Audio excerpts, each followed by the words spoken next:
Hello and welcome to my platonic solid series. We've got this far, so it's time for the dodecahedron. Let's be creative and do a hobby. Let me show you my thinking. All right, welcome to my brain again.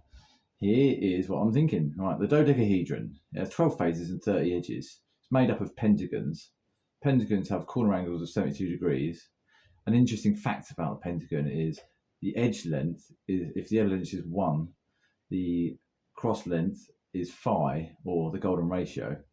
So in all pentagons there is the golden ratio.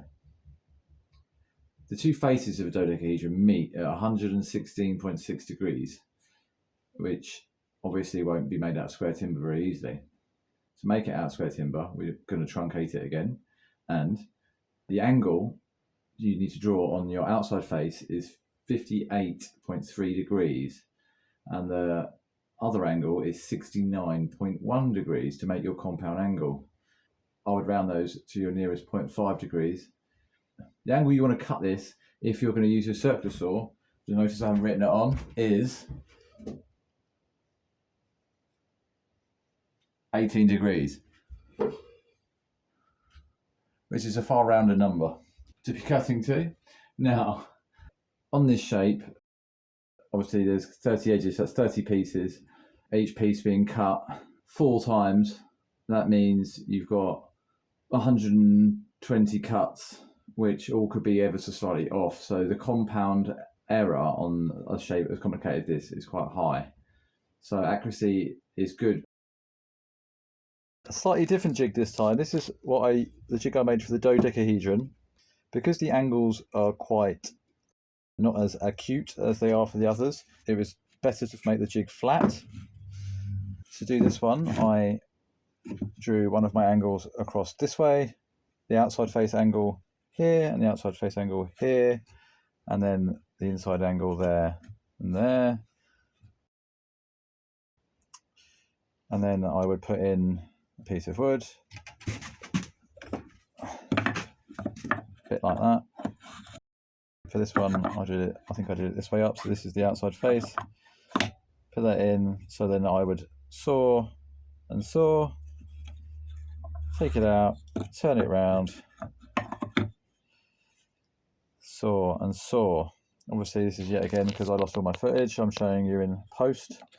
They did have another piece of wood glued here, which I dropped a jig and snapped it off. It's just sort of a single use jig, because these are all test ideas.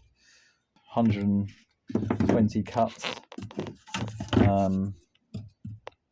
So I'm trying to do this in the camera. No, it's not easy. So obviously every time you saw, you wear away a little bit more wood, so the angles actually get slightly less and less accurate the more you use the same jig. Da, da, da, da. Alright, another success. We have a dodecahedron. I won't show you the joints too closely because they're bad. Unfortunately, I made this once and it got knocked off a table and smashed into many pieces, and then all the glue and joints had to be cleaned up and the angles all changed, and for whatever reason it was quite hard to get back together again. So a lot of these joints are actually made of glue and sawdust, so I won't say this is a useful object, and it's slightly wonky.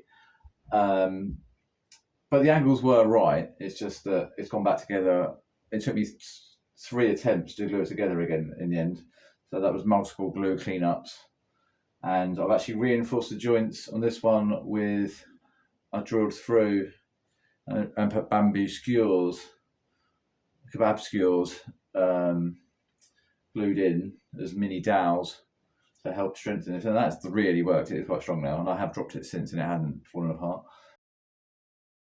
So the angles were a success.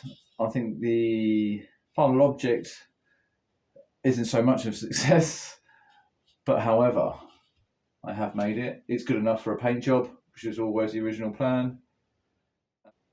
The learning curve, I think the glue ups require you to build some form of former at the right angles so that you can hold pieces at the right angle while they glue up and to the right dimension. Really just on 2 planes. I think this is the 116 degrees. So if you had 2 planks of wood set at that angle, then you could rest all of these pieces on each face flat while they glue up as 2 pentagons, and then you could then rotate and repeat. That would be my advice. Although that would be a bit slow, that's the way I would attempt it next time if I was to do it again. I may never do this again. It was a fun learning experience, and I'm glad I did it. So there's only one platonic solid to go, and that's the icosahedron. Please subscribe for that. It will be up fairly soon, the icosahedron video, and I use a circular saw jig for making that one. So we're now at